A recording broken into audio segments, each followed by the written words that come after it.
Diabetes આજે ભારત અને સમાજમાં સૌથી વધુ ફેલાયેલો રોગ છે.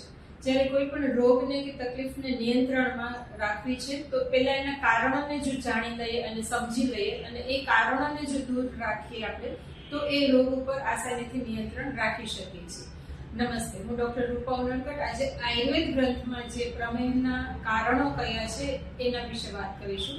આયુર્વેદ ગ્રંથમાં કહ્યું છે આસ્ય સુખમ સ્વપ્ન સુખમ દધિની ગ્રામ્યદક આનુપ્રસાહ પયાંસી નવ અન્નપાનમ ગુડ વૈકૃતમ ચ પ્રમેહ હેતુ કફ કૃતમ ચ સર્વ. આ જે છે એ પ્રમેહના થવાના કારણો છે. એટલે એમાં પહેલું જે કહ્યું છે આસ્ય સુખમ એટલે કે નરમ આસન પર વધુ વાર સુધી સતત બેસી રહેવું. એટલે વધુ વાર સુધી બેસી રહેવાથી અથવા તો શારીરિક શ્રમના અભાવના લીધે ડાયાબિટીસ ચોક્કસથી થાય છે. તો તમે કહેશો કે બેન અમારું તો પ્રોફેશન અથવા તો અમારું ઓફિસ વર્ક જ એવી રીતનું છે કે અમારે સતત બેસીને કામ કરવું પડે છે.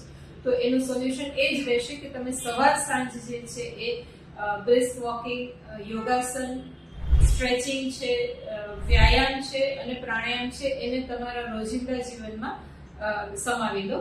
એટલે સવાર સાંજ છે એ નિયમિત વ્યાયામ એ ચોક્કસ જરૂરી છે. પણ આની સાથે સાથે તમારા ઓફિસ અવર્સ દરમિયાન પણ દર 1 કલાકે પોઝ આપીને 5 મિનિટની શારીરિક હલનચલન કે સ્ટ્રેચિંગ પણ જરૂરી છે. તો આ પહેલા કારણને આ રીતે દૂર રાખી શકાય છે અને એ રીતે શુગરને આપણે કંટ્રોલમાં કરી શકીએ છીએ. બીજું જે વાત કરી છે એ સ્વપ્ન સુખમ. દિવસની ઊંઘ અને રાતની પણ લાંબી ઊંઘ અથવા તો વધુ પડતી ઊંઘ જે છે એ પણ શુગર લેવલ વધારવા માટે જવાબદાર છે. એટલે દિવસની ઊંઘને ટાળવાની જરૂર છે અને નિયમિત ઊંઘ લેવાની છે. જેમ કે રાત્રે વહેલા સૂઈને વહેલા ઉઠવું અને નિયમિત ઊંઘ જે છે એ ડાયાબિટીસને દૂર રાખવા માટે જવાબદાર કરી શકાય છે. એ પછી આસ્ય સુખમ સ્વપ્ન સુખમ પછી દધીની કહ્યું છે. એટલે દહીં છે એ લઈ શકાય છે પણ દહીંનો વારંવાર અને રોજ ઉપયોગ નથી કરવાનો. દહીંની ડિટેલ માહિતી માટે દહીંનો વિડીયો ચોક્કસથી જોજો. ડાયાબિટીસ માટે રોજનો ઉપયોગ દહીંનો ટાળવો જરૂરી છે. એ પછી કહ્યું છે ગ્રામ્યોદક આનુપ્રસાહ એટલે કે નોન વેજીટેરિયન ફૂડ પણ શુગર લેવલ વધારે છે, ડાયાબિટીસ કરે છે. તો જે લોકો નોન વેજીટેરિયન છે એને પણ નોનવેજ ફૂડ સદંતર બંધ કરવું જોઈએ. પહેલી લાઈનમાં કહ્યું છે પયાંસી એટલે કે દૂધ અને દૂધની જે કોઈ મીઠાઈઓ કહી છે કે દૂધની બનાવટો જે કહી છે એ શુગર લેવલ વધારે છે. એટલે એમાં ચીઝ છે, પનીર છે, બટર છે કે દૂધની દરેક મીઠાઈઓ આ છે શુગર લેવલ વધારે છે. તો એનો વધુ પડતો વારંવાર ઉપયોગ ન કરવો જોઈએ. આગળ જે કહ્યું છે નવ અન્નપાન એટલે નવું અનાજ જે ગુરુ છે, મધુર છે, ચીકાશવાળું છે એ પણ શુગર લેવલ વધારે છે.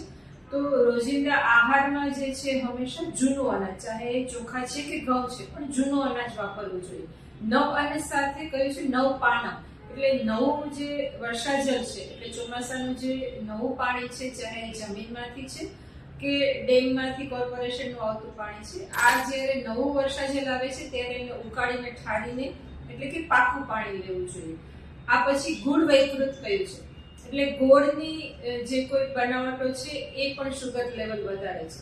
ચાહે એ જેગરી પાવડર હોય કે દેશી કેમિકલ વગરનો ગોળ હોય એ પણ શુગર લેવલ વધારે છે. અત્યારે એક ટ્રેન્ડ છે કે થોડું શુગર લેવલ વધે છે, એવરેજ શુગર વધે છે તો ખાંડ બંધ કરી અને જેગરી પાવડર ચાલુ કરી દે છે અને એમ ભૂલમાં રહેવાય છે કે અમે ખાંડ બંધ કરી દીધી છે, શુગર લેવલ આવે છે, પણ હવે જેગરી પાવડર લઈએ છીએ એટલે અમે શુગર નથી લેતા.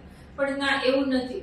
ગોળ પણ ડાયરેક્ટ શુગર છે અને પ્રમેહના કારણમાં આયુર્વેદમાં પણ ઇન્ક્લુડ કરેલું છે. એટલે ગોળ અને ગોળ પાવડર એ પણ શુગર લેવલ વધારે છે. તો જ્યારે ડાયાબિટીસ આવે છે, બ્લડ શુગર વધુ આવે છે તો ખાંડ બંધ કરીને ગોળ ચાલુ કરવો એ પણ એક ભૂલ છે. તો ગોળને પણ ન લેવો જોઈએ જો શુગર લેવલ તમારું વધારે આવે છે તો.